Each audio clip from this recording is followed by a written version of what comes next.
नमस्कार. मी किशोरी सुधाकर फुके, औद्योगिक प्रशिक्षण संस्था अकोला मुलींची. मी आज तुम्हाला कॅनिंग आणि बॉटलिंग या विषयावरची माहिती देत आहे. कॅनिंग म्हणजे काय? कॅनिंग म्हणजे डब्यात जेव्हा आपण पदार्थ भरतो आणि त्या डब्याला बंद करतो, त्याला डब्बाबंदीकरण असे म्हणतात आणि त्यालाच कॅनिंग म्हणतात. आता खाद्यपदार्थ टिकवण्यासाठी ते हवाबंद डब्यात किंवा बाटल्यात भरून ठेवण्याची प्रक्रिया म्हणजेच कॅनिंग. आता या प्रक्रियेत काय केले जाते, पदार्थ आधी डब्यात किंवा त्या बॉटलमध्ये भरला जातो आणि त्या बॉटल किंवा त्या डब्याला एक स्टरलायझेशन ही प्रक्रिया केली जाते आणि त्यामुळे तो पदार्थ जास्त काळ टिकतो आणि बाहेरच्या जंतूंचा पण नाश होतो आणि आतमध्ये समजा काही जंतू राहिले असेल त्याही जंतूंचा नाश होतो आणि अशा या टिकवण्याच्या प्रक्रियेला कॅनिंग म्हणतात. आता हे प्रक्रिया करायच्या अगोदर पाश्चरायझेशन ही प्रक्रिया केली जाते. म्हणजे विशिष्ट तापमानावर ठराविक काळ पदार्थ तापवून थंड करण्याची जी प्रक्रिया असते त्याला पाश्चरायझेशन म्हणतात. आता तुम्ही साखरेच्या पाकात जर तुम्हाला पदार्थ टिकवायचा असेल तर तुम्हाला साखरेचा पाक तयार करून घ्यावा लागेल आणि त्याच्यानंतर त्याच्यामध्ये काही प्रिझर्वेटिव्स टाकावं लागेल त्या पाकामध्ये आणि मग त्या पाकामध्ये तुम्हाला ते फळांचे काप चांगले आधी प्रक्रिया केलेले फळांचे काप त्यात टाकायचे असतात आणि त्यानंतर ते डब्यात भरायचे असतात आणि त्या डब्यात भरल्यानंतर त्याला बंदीकरण म्हणजे कॅनिंग करायचं असते.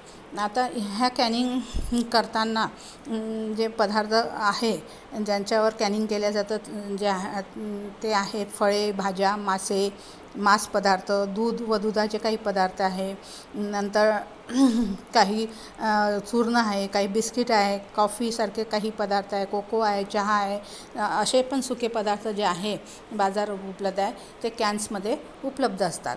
आता कॅनिंग करायसाठी जो तुम्हाला इक्विपमेंट्स लागतात ते आहे sharp stainless steel knife. Sharp stainless steel knife म्हणजे एक सुरा किंवा सुरी, त्याच्यानंतर स्केलचा अर्थ इथे होतो तुम्हाला वेट बॅलन्स म्हणजे पदार्थ मोजायसाठी जे वेट बॅलन्स लागते ती स्केल, त्याच्यानंतर बाउल्स, नंतर कंटेनर्स, नंतर कुकर, नंतर बॉइलिंग पॅन स्टीलचं किंवा ॲल्युमिनियमचं असू शकतं, त्याच्यानंतर स्टेनलेस स्टील स्टेनलेस स्टील सीव म्हणजे चाळणी, त्याच्यानंतर मेजरिंग स्पून असतात ते वुडनचे पण मिळतात बाजारात आणि प्लॅस्टिकचे पण मिळतात ज्याच्यावर मेजरमेंट्स असतात म्हणजे ग्रॅम लिहिलेलं असतं, 10 ग्रॅम, 5 ग्रॅम, 2 ग्रॅम असे मेजरिंग स्पून्स पण असतात. त्याच्यानंतर स्टरिंगसाठी म्हणजे सतत पदार्थ हलवण्यासाठी सुद्धा स्पून्सची गरज लागते. त्याच्यानंतर साखरेची घनता किती आहे हे मोजायसाठी तुम्हाला रिफ्रॅक्टोमीटर लागेल, हायड्रोमीटर लागेल, काही मेजरिंग जग्स लागतील, वायर ट्रे किंवा सोलर ड्रायरचा उपयोग जेव्हा पदार्थ टुटी फ्रुटीसारखा पदार्थ जो आहे तो आपल्याला जर कॅन करायचा असेल तर मग तो पदार्थ सुकून घेतला जातो आणि त्याच्यानंतर त्याला सोलर ड्रायरमधून सुकवल्यानंतर मग कॅन केलं जातं. तर याच्यासाठी तुम्हाला वायर ट्रेची गरज लागेल, सोलर ड्रायरची गरज लागेल. त्याच्यानंतर कॅन करायसाठी तुम्हाला पदार्थ भरायसाठी जार लागेल, टीन लागेल आणि हे जार किंवा टीन्स नंतर पॅक करायसाठी तुम्हाला कार्टून बॉक्स लागतील. काही पदार्थ पॉलिथिन बॅग्समध्ये सुद्धा कॅन केले जातात, जसे टुटी फ्रुटी सुके पदार्थ जसे आहे ते पॉलिथिन बॅगमध्ये सुद्धा कॅन केले जातात आणि पॉलिथिन बॅगमध्ये ते भरल्यानंतर मग डब्यात परत कॅन केले जातात. अशाही रीतीने डबल कॅनिंग केलं जातं. तर हे वरील साहित्य तुम्हाला कॅनिंग या प्रक्रियेसाठी लागणार. त्याच्यानंतर कॅपिंग मशीनची तुम्हाला आवश्यकता लागेल, नंतर हीट सीलर मशीनची आवश्यकता लागेल. त्याच्यानंतर त्या पदार्थावर लेबल लावायसाठी तुम्हाला लेबलची आवश्यकता लागेल, कारण कॅनिंग कोणत्या दिवशी केलेलं आहे, काय केलेलं आहे, मॅन्युफॅक्चरिंग डेट त्या लेबलवर लिहिणे फार आवश्यक आहे. कारण आतमधला पदार्थ किती काळ टिकू शकतो हे आपल्याला लिहायचं असते, म्हणून लेबल हे फार आवश्यक आहे कॅनिंग या प्रक्रियेमध्ये. आता कॅनिंग आणि बॉटलिंगचा शोध कोणी लावला तर कॅनिंग आणि बाटलीचा शोध निकोलस अपार्ट यांनी लावलेला आहे. तो फ्रान्समधला सायंटिस्ट आहे. त्यांनी 1809 याचा शोध लावलेला आहे.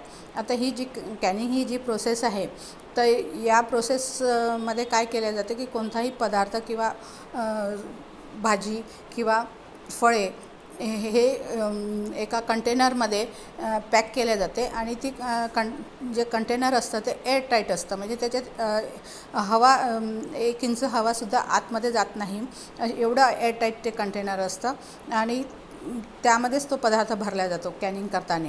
आता कॅनिंगसाठी तुम्हाला जो कंटेनर असतात ते बॉटल्स असू शकतात किंवा जार असू शकतात किंवा स्टीलचे किंवा टीनचे कॅन असू शकतात. आता तुम्ही जर कॅनिंग प्रक्रियेद्वारे जर पदार्थ टिकवायचा असेल तुम्हाला, तर तुम्ही तो पदार्थ 1 ते 5 वर्षापर्यंत तुम्ही तो पदार्थ टिकवू शकता.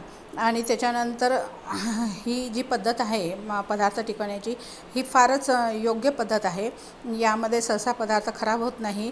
योग्य रीतीने जर सील केलं असेल, योग्य रीतीने जर कॅन केलं असेल तर पदार्थ सहसा खराब होत नाही. आणि त्याच्यानंतर या पदार्थ भरल्यानंतर या टीनमध्ये किंवा बॉटलमध्ये त्याच्यातली जी हवा असते ती पूर्णपणे निघून जाते. जेव्हा तुम्ही कॅनला उष्णता देता त्यावेळेस काय होतं की ते कॅन मधली जी हवा आहे ती वाफेद्वारे पूर्ण निघून जाते आणि जेव्हा थंडी होते ती कॅन, त्याच्यात एक वॅक्यूम म्हणजे हवेची पोकळी तयार होते आणि ती हवेची पोकळी मग एक छोटंसं छिद्र असते, त्यातून ती हवा पूर्णपणे काढून घेतल्यानंतर ते वॅक्यूम सील केलं जातं आणि मग अशा रीतीने कॅन सील झाल्यानंतर मग त्या कॅनला परत उष्णता दिली जाते. त्याच्यामुळे काय होतं की काही बॅक्टेरियाज, काही मायक्रो ऑर्गॅनिझम्स किंवा काही जीवाणू त्यात मग तयार होत नाही. आता जुन्या काळी तुम्ही बघितलं असेल की कॅन ही जेव्हा कॅन ही बाजारात उपलब्ध नव्हती, टीन कॅन्स किंवा काचेच्या बॉटल जेव्हा बाजारात उपलब्ध नव्हत्या, तर तुम्हाला आठवत असेल की किंवा तुम्ही कधी बघितलं असेल किंवा आजही आहे आपल्या घरी की लोणची वगैरे ती जी आहे ती चिनी मातीच्या भरणीत भरल्या जाते. ती पण एक कॅनिंगची पद्धतच आहे. ती लोणचीचं झाकण बघा तुम्ही किती एअर टाईट असतं, म्हणजे त्या चिनी मातीच्या भरणीचं झाकण, तर ती पण एक कॅनिंगची जुनी पद्धत आहे. आता बाजारात जार्स मिळतात, टीन्स मिळतात ज्याच्यात कॅनिंग केल्या जातं. कॅनिंग करायच्या पद्धतीमध्ये 2 पद्धतींचा वापर केला जातो की एका पद्धतीमध्ये बाथ मेथडचा वापर केला जातो, ज्याच्यात पाणी उकळलं जातं आणि त्याच्यानंतर त्या उकळत्या पाण्यात कॅन ठेवल्या जाते. दुसरी मेथड आहे ती आहे pressure can method. Pressure can मेथडमध्ये काय होतं की एक दाब असतो, म्हणजे उष्णतेचा दाब असतो, त्याच्याद्वारे ते कॅनिंग केल्या जातं. आता बाथ मेथडमध्ये तुम्ही कोणते कोणते फळं किंवा पदार्थ तुम्ही कॅन करू शकता. टोमॅटो कॅन करू शकता, फ्रूट जॅम कॅन करू शकता, जेली, पिकल यासारखे पदार्थ तुम्ही बाथ मेथडमध्ये कॅन करू शकता. आणि प्रेशर कॅनिंगमध्ये तुम्ही व्हेजिटेबल्स कॅन करू शकता. पोल्ट्री म्हणजे जे मांस आहे किंवा फिश आहे, फिश फूड आहे, ते पण तुम्ही कॅन करू शकता. नंतर फिश फूडला तुम्ही सी फूड म्हणू शकता, ते कॅन करू शकता. आणि त्याच्यानंतर जे आहे म्हणजे कॅनिंग करण्याची जी प्रक्रिया आहे त्याचे काही दुष्परिणामसुद्धा आहे. आता दुष्परिणाम असे आहे की याच्यामध्ये काय होतं की कॅन करताना समजा भाज्या वगैरे तुम्हाला प्रिझर्व करायचे असेल तर मिठाचं प्रमाण किंवा मिठाचं द्रावणच त्यात टाकावं लागतं, मिठाचं पाणी करून त्या कॅनमध्ये टाकावं लागतं. म्हणून ते सोडियम त्याच्यात खूप भरपूर असतं त्या पदार्थामध्ये आणि म्हणजे BP सारख्या वगैरे पेशंटला ते एवढं उपयोगी नसतं तो कॅन केलेला पदार्थ. जसं पिकल्स आहे, नंतर व्हेजिटेबल्स आहे, याच्यामध्ये काय होतं की उष्णता मिठाचं जे द्रावण आहे ते तयार करून किंवा मिठाचं पाणी तयार करून त्यात मग ते फळे किंवा भाज्या किंवा ते हे फळांचे जे काप आहे ते प्रिझर्व केल्या जाते. आणि दुसरा असं असतं की समजा गोड पदार्थ तुम्हाला टिकवायचा असेल कॅनिंग पद्धतीद्वारे, जर उदाहरण मोरब्बा आहे, प्रिझर्व आहे किंवा कँडीज आहे, तर मग त्याच्यात साखरेचं प्रमाण भरपूर असतं या कॅन प्रोडक्टमध्ये. कारण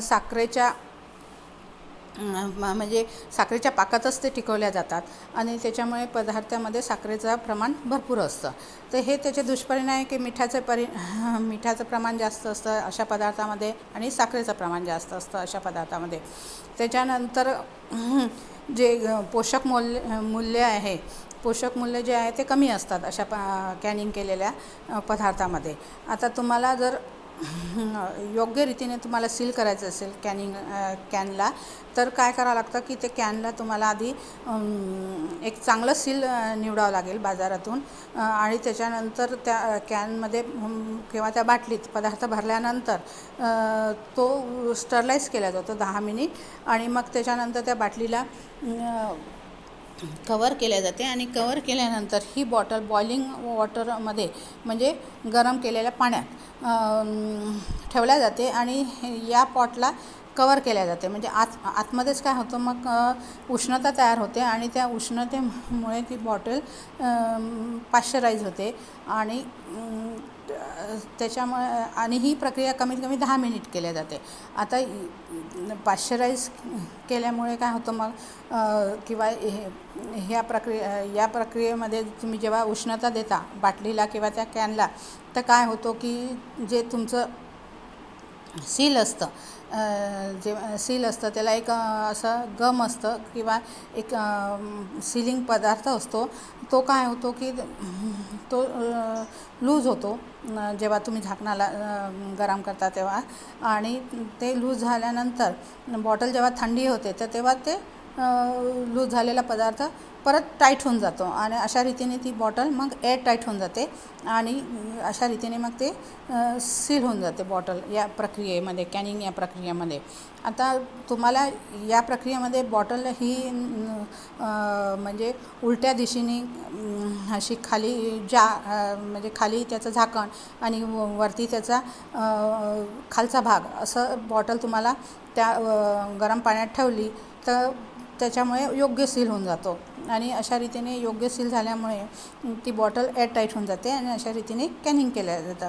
कॅन करणे म्हणजे एअरटाईट करणे, झाकणाला एअरटाईट करणे. आणि जोपर्यंत झाकण तुम्ही म्हणजे उघडत नाही, सहजासहजी हे झाकण लवकर उघडत नाही, याला थोडी मेहनत लागते उघडायला. एकदम एअरटाईट असल्यामुळे घट्ट असतं ते आणि उघडायला थोडी मेहनत लागते. तर कॅनमध्ये पदार्थ जो असतो तो टिकतो, कारण त्यामध्ये हवेचा अंश नसतो, पाण्याचा अंश नसतो, त्यामध्ये फक्त साखरेचा पाक असतो किंवा मिठाचं पाणी असतं. आणि साखर आणि मीठ हे प्रिझर्वेटिव्ह आहे, मी तुम्हाला आधीच्या लेसनमध्ये सांगितलेलंच आहे की साखर ही प्रिझर्वेटिव्ह आहे आणि मीठ ही प्रिझर्वेटिव्ह आहे. त्याच्या द्रावणात तुम्ही जेव्हा हे फळांचे काप किंवा भाज्यांचे काप किंवा पदार्थ टिकवता तर तो जास्त दिवस टिकतो आणि एअरटाईट कंटेनर असल्यामुळे अजून तो जास्त दिवस टिकतो. आता कॅनिंग केलेले पदार्थ तुम्हाला जर फ्रीजमध्ये साठवायचे असेल तर त्याचं टेम्परेचर किती असायला पाहिजे. समजा आता वॉटर बेस्ड जे पदार्थ आहे, म्हणजे जसे सरबत वगैरे आहे, ज्यूस वगैरे आहे, तर त्याला तुम्हाला 0 डिग्री सेल्सिअस या तापमानावर तुम्हाला फ्रीजरमध्ये साठवा लागेल. आणि दुधासारखे पदार्थ असेल तर त्याला फ्रीजमध्ये साठवताना -5 डिग्री सेल्सिअस एवढं तापमान लागेल. आणि सॉफ्ट ड्रिंक जसे आहे कोकोकोला, पेप्सी, थम्सअप, याला जर तुम्हाला साठवायचं असेल कॅनमध्ये, जर तुम्ही विकत घेतलेले असेल किंवा कॅनमध्ये हे टिकवलेले सॉफ्ट ड्रिंक असतील तर त्याला -1 डिग्री सेल्सिअस एवढं तापमान लागेल फ्रीजमध्ये साठवायला. बिअरसारखा वगैरे पदार्थ फ्रीजमध्ये साठवायचा असेल तर -3 डिग्री सेल्सिअस एवढा तुम्हाला हे म्हणजे -3 डिग्री सेल्सिअस एवढं तुम्हाला तापमान लागेल. तर कॅनिंग म्हणजे हवाबंद डब्बा किंवा डब्बा बंदीकरण असं मराठीत म्हणतात त्याला. आणि मराठीत या प्रक्रियेला डब्बा बंदीकरण असं म्हणतात. आणि मग